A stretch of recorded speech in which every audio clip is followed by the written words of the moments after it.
The United States has managed to lock up 2 million people. They went to prison, and now they're probably the worst person you've ever imagined in your life.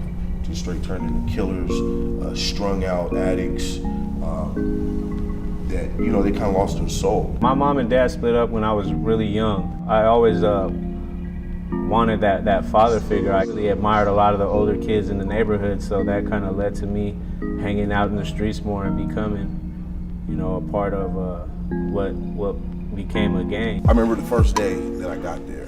You know, I'm 18 years old, fresh out of high school. The feeling that, you know, like some of the slaves when they get off the ships and then they went into whatever little post that they had to wait. And I remember, you know, at that time I was like, man, I've arrived, I'm here. You're taught that if you hear a gunshot, they hit the ground. That's the only choice you have, otherwise you might get shot. They're not gonna play games. They're gonna just your head come up, they're just gonna... Really, there's no point throughout your whole stay in a prison to where you just feel completely safe. The guards will conspire to kind of create conflict. I mean, there was an incident one time where it was holidays and we were actually working on keeping things peaceful. A weapon was found. We were put into lockdown. The guards had the opportunity, if it was a dangerous situation and the place had to go into lockdown and they went into 12-hour shifts, they would get like double hazard pay because it was the holidays. So they just planted a weapon to do that to us. You remember when you were a kid, you just were in the playground playing and you were spontaneous and you're having fun and you know, you came up with all kinds of creative ideas. These poor people, they got shut down somewhere and somehow they collapsed. And they forgot how to play, so instead they're stuck in pain and they have to numb out, or they have to steal, or they have to cheat, or they have to lie. Sadly, I have to tell you, there's not enough being done. Because we're in a system that kind of feeds off of this kind of bad behavior and bad habits.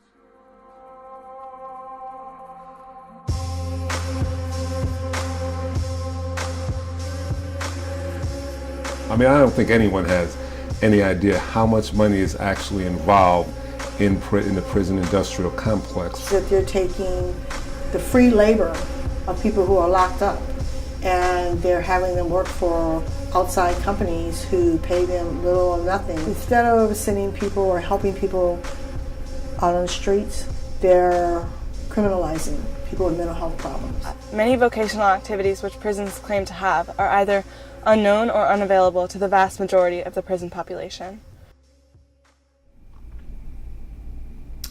So when I went to prison, I was pregnant.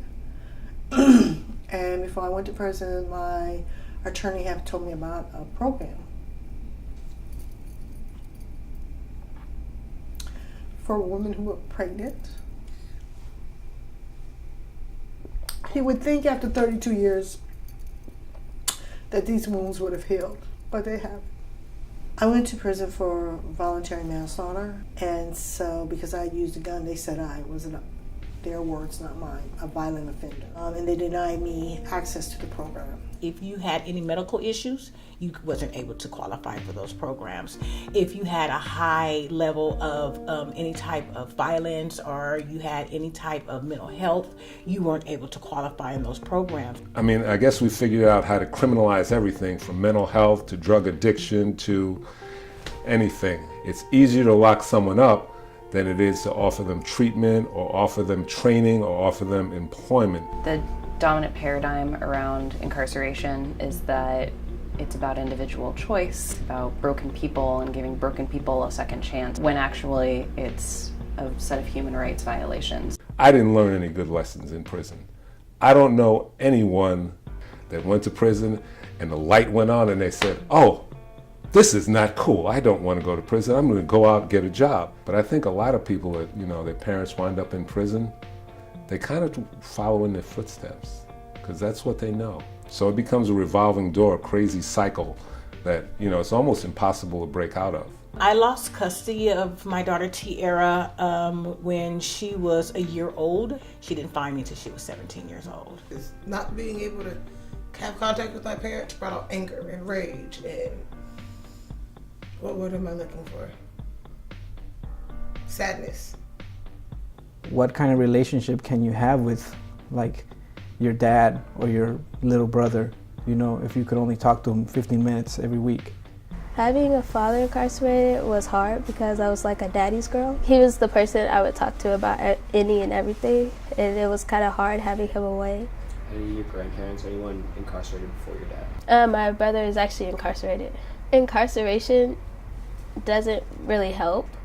I think it acts more as a punishment rather than a rehabilitation method.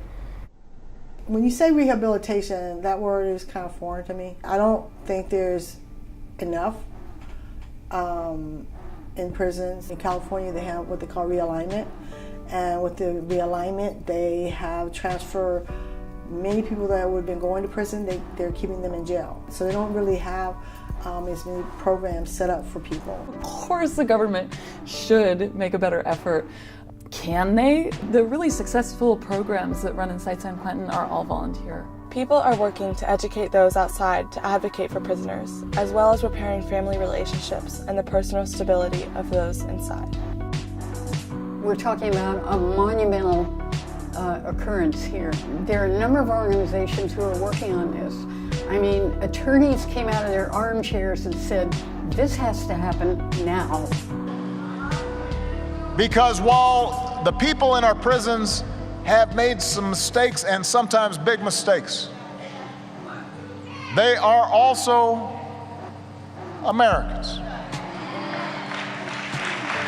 And we have to make sure that as they do their time and pay back their debt to society, that we are increasing the possibility that they can turn their lives around.